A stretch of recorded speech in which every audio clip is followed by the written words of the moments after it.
como foi ela entrar e a primeira vez, mas eu não casei na igreja, eu casei no civil. Você se lembra da roupa que ela estava no civil? Eu lembro perfeitamente, quando eu vi Elaine de noiva pela primeira vez, eu tomei um esporro dela. Tomei um carão dela, uma patada dela, que eu vou embora, eu vou casar mais nada. Porque a mestre de cerimônias, minha cunhada, falou, desce Éfeso, você tem que descer na Assembleia Matriz, e eu desci a escada. Quando eu desci a escada, a Elaine estava entrando. O que você está fazendo aqui? Eu desci porque falou que é para descer. Sobe, eu não quero que você me veja. Traumatizei. Sei perfeitamente como era. O véu, o grinalda, tudo. Até a palavra eu lembro. Porque o pastor só faltou fazer um apelo. 45 minutos pregando no novembro, 30 de novembro, um calor. Eu só vi a Elaine fazer isso. O que é isso, gente? Estou saindo de salto, estou subindo no salto,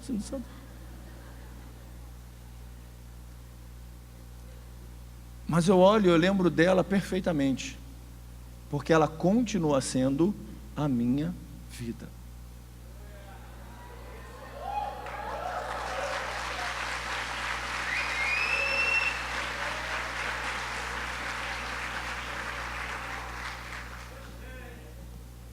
E olha que na época eu ainda tinha cabelo,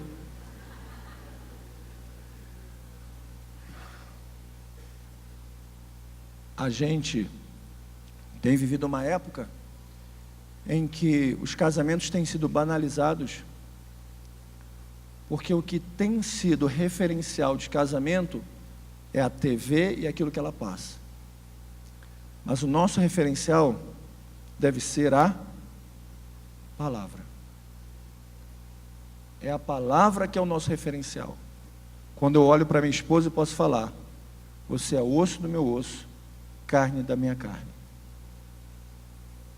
E ela pode ver em mim e dizer, você deixou o seu pai, você deixou a sua mãe, para ficar unido em uma só carne comigo. Faço minhas últimas perguntas, para a gente quase terminar. Será que a sua esposa pode olhar para você, marido, e pode falar, você deixou pai e mãe?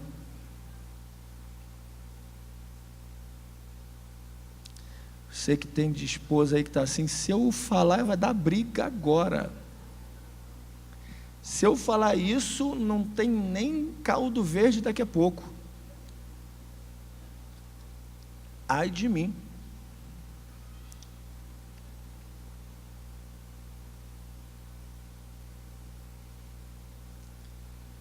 Tem algumas coisas que acontecem na nossa vida como casal, para a gente terminar. No próprio versículo 25 diz que além deles estarem nus, eles não tinham vergonha um do outro. Ou seja, não havia decepção entre eles, porque não havia mentira, só havia verdade. E um já sabia quem o outro era. Mateus 19:6 diz assim, assim não são mais dois, mas uma só carne, portanto o que Deus ajunta, não o separe o homem. E eu acho interessante que essa palavra separar, do grego corizo, é não colocar nada entre. O que Deus estabeleceu na sua vida, nada pode estar entre você e a sua esposa. Porque a partir do momento que existe algo entre você e a sua esposa, você deixa de ser uma única pessoa, uma única carne, e passa a ser um sanduíche. E você não foi chamado para ser um sanduíche, mas para ser um pão inteiro. Quando entra carne no meio, você perde o foco de um Deus que é espiritual. E uma das grandes carnes na vida de um casamento chama-se vida financeira. Muitas vezes, nossa alegria no casamento é jogada por terra por causa de não sabermos administrarmos emocionalmente a nossa vida por causa da vida financeira. Se você não tem muito, viva com pouco que tem, mas seja feliz. Não dá para passear e viajar? Vai para a praia catar tatuí. Estou falando sério. Os momentos de maior alegria que eu tive com a Elaine, em vê-la brincando e rindo e olhar e falar assim, caramba, minha esposa voltou à infância. Eu pude ver a alegria dela estar ali no momento em que a gente não tinha nada o que comer dentro de casa. E além de pegar tatuí para brincar, a gente levou para casa para fazer frito, para dizer que era camarão. Muito bom e muito gostoso. E até hoje a gente fala, nunca mais a gente foi. Não é porque tem camarão dentro de casa não, porque a gente não teve mais tempo.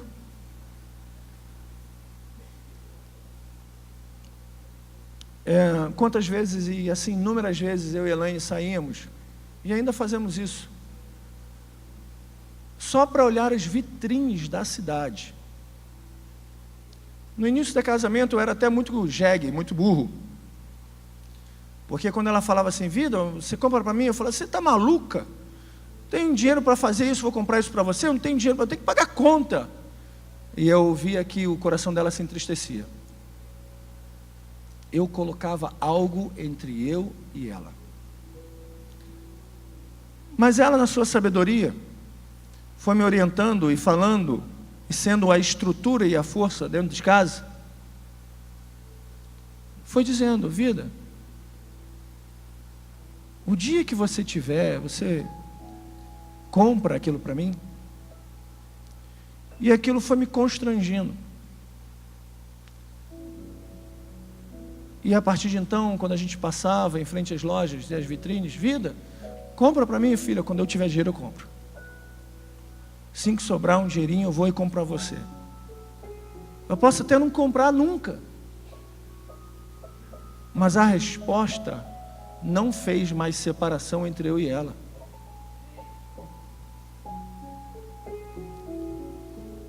Às vezes, a sua esposa ainda é a sua vida. E você ainda é o cabeça que ela um dia almejou ter. Mas no caminhar da sua existência, algumas coisas entraram e fizeram a separação entre vocês dois. Eu acho que agora é um momento para que nós nos coloquemos de pé e analisemos com a nossa esposa do nosso lado. Não é filho, não chama seu filho. Seu filho vai embora. Seu filho vai arrumar uma esposa que vai cuidar dele e ele dela. É você e sua esposa. É você, mulher, e o seu marido, de mão dada, olhando um para o outro. Olhando um para o outro. Tem gente que fica com vergonha. Na hora do escurinho não tem, né? Olha para ele e olha para ela. E vê se ainda é aquele mesmo olhar que foi do seu primeiro encontro, da sua noite de casamento, da noite de núpcias, da sua primeira noite oficialmente como esposo, como mulher. E vê o que entrou nesse seu relacionamento, nesse seu olhar, que você não consegue mais olhar para ele e olhar para ela e dizer, ó, eu ainda vejo em você aquela menininha, aquele rapaz sonhador, idealizador. Eu ainda vejo em você. Eu ainda vejo em você, mulher, aquela mulher que fazia o meu coração bater mais forte, acelerado. Abraça sua esposa, seu marido. Fica abraçadinho com ele. Vamos orar. Senhor,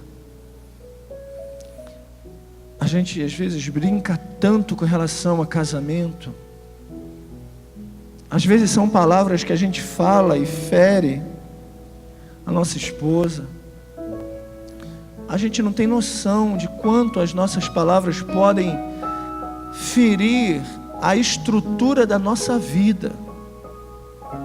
A gente não tem noção, como marido, que as nossas palavras podem tirar as forças da nossa esposa. Por isso, nessa hora, Pai, eu quero, diante do Senhor, confessar que, como sacerdote, eu falho. E eu pequei contra a minha esposa. E essa é uma hora para nós pedirmos perdão para as nossas esposas. Porque nós somos os culpados de desestruturar a estrutura do nosso lar.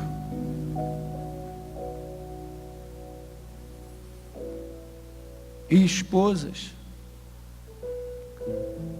também é um momento de pedir perdão ao seu marido pelas vezes que ele precisou de você.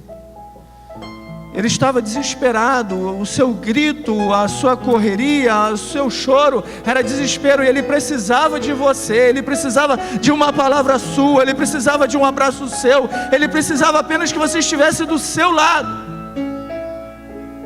E você não estava.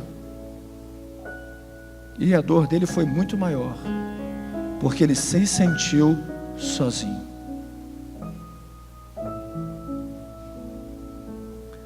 Pai, essa é uma noite em que eu quero declarar aos céus que o nosso casamento, Pai, é uma poesia de vida, e que podemos dizer um para o outro: mulher, você é osso do meu osso e carne da minha carne.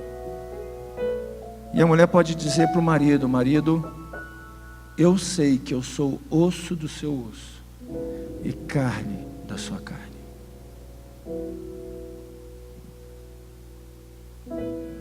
Você é meu osso.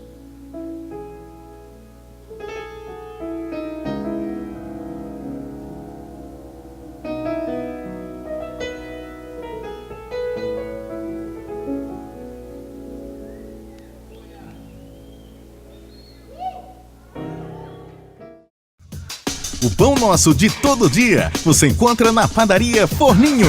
Pães quentes a toda hora, doces, pães doces, broas, lanches, salgados, frios, laticínios e também com mini mercado. Padaria Forninho, em 2 endereços para melhor te atender: Rua Mário Filho, número 10, Jardim Caiçara, e Rua Jorge Lócio 1217, Vila Nova.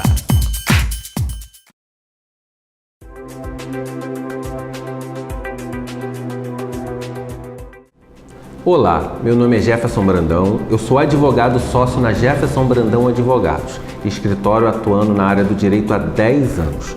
A nossa sede é na cidade de Niterói e nossa filial é na cidade de Cabo Frio.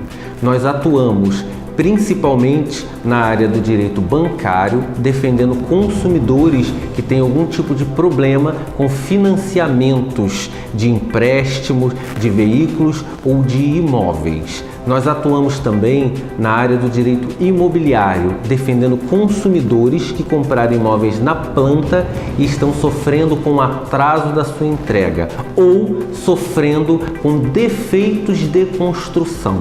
Nós atuamos também na área do direito tributário, defendendo contribuintes que têm algum tipo de problema, que sofrem algum tipo de execução fiscal. Atuamos também em outras áreas, mas caso você queira saber essas áreas, acesse o nosso site. E como diz a palavra do nosso Senhor Jesus Cristo no Evangelho de Mateus, capítulo 5, versículo 6, bem-aventurado aqueles que têm fome e sede de justiça, pois serão satisfeitos.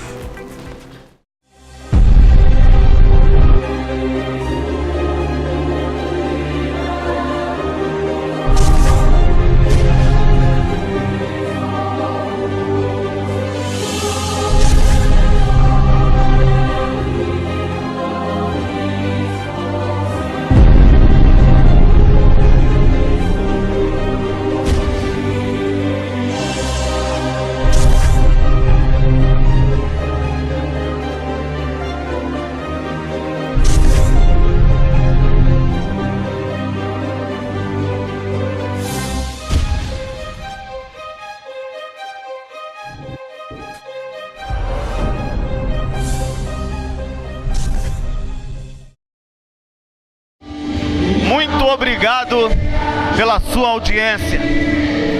Eu tenho certeza que você foi edificado.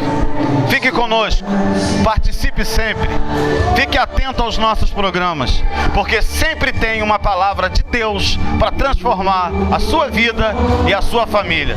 Muito obrigado, até a próxima, se assim Deus permitir.